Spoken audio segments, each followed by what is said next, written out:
प्रदेश सरकार के कैबिनेट मंत्री ओम प्रकाश राजभर जी हमारे साथ हैं।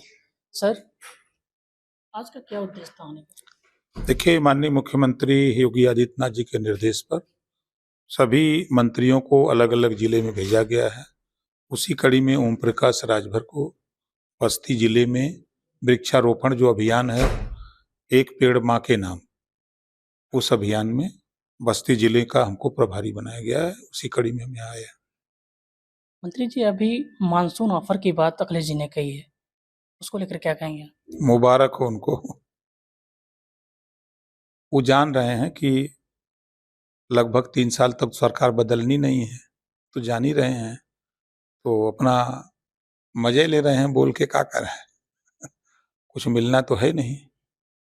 आप ही की राज दर्जा प्राप्त मंत्री थी, उन्होंने इस्तीफा दे दिया है। क्या आगे भी ये इस्तीफे का दौर जारी रहेगा? ऐसा कुछ नहीं है।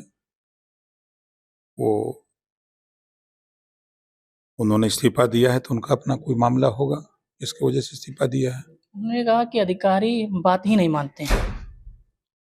अब हम तो अपनी पार्टी के मालिक हैं, हमारे नेता तो ऐसी शिकायत नहीं कर रहे हैं। हमारे नेता, हमारे कार्यकर्ता थाने पर, ब्लॉक पर, तहसील पर, जिले पर जा रहे हैं, तो जो काम लेके जा रहे हैं 95% काम तो कर ही रहे हैं।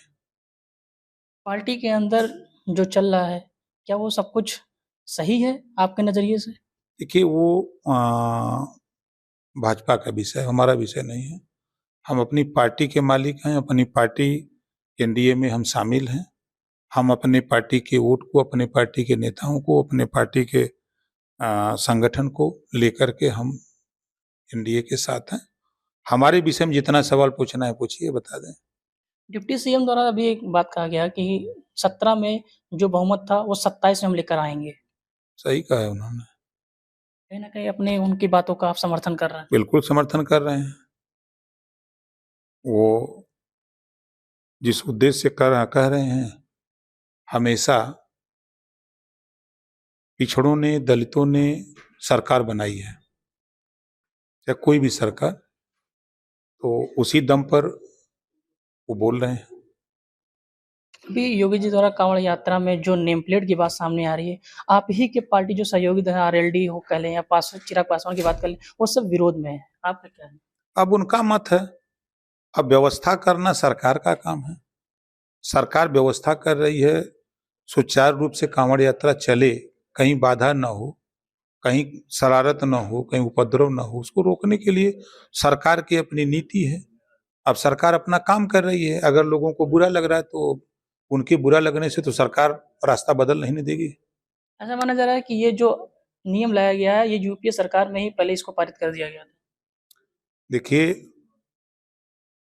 जो चीजें एनडीए सरकार कर रही है, अगर आप दूर दृष्टि से देखेंगे या जाएंगे तो आप भगवान राम का मंदिर बनाने की शुरुआत कहाँ से हुई? ताला किसने खुलवाया? कांग्रेस ने।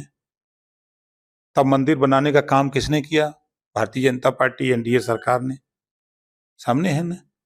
महिला आरक्षण लोकसभा और राज्यसभा में, राजनीति में महिलाओं को आरक्षण देने की बात शुरुआत कब हुई थी? कांग्रेस की सरकार में। वो नहीं कर पाए। किया किसने? एनडीए की सरकार ने किया।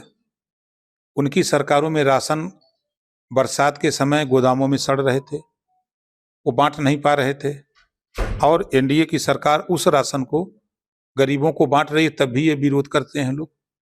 जो गोदामों में सड़ा रहे थे अनाज, अब वो अनाज अगर गरीबों तक पहुंच रहा है तब भी इनको बुरा लग रहा है। तो जो भी कानून इन लोगों ने बनाया उसी का तो पालन हो रहा है। अब वो उनके दिमाग में अब भूल गए हैं, याददाश्त कमजोर हो गई है ना कांग्रेस सपा की। ये कानून तो हम ही लोग पास करना चाहते थे, नहीं कर पाए। अभी आपने कहा कि भाजपा ने अयोध्या में मंदिर का निर्माण कराया।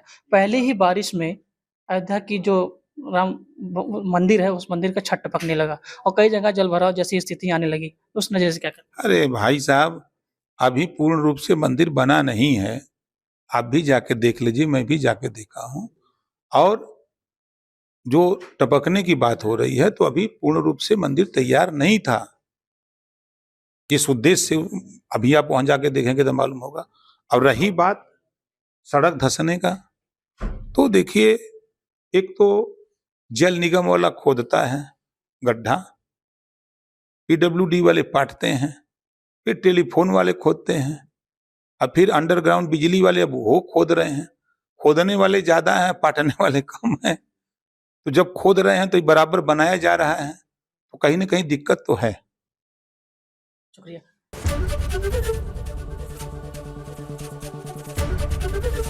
एबीपी गंगा, खबर आपकी, जुबान आपकी।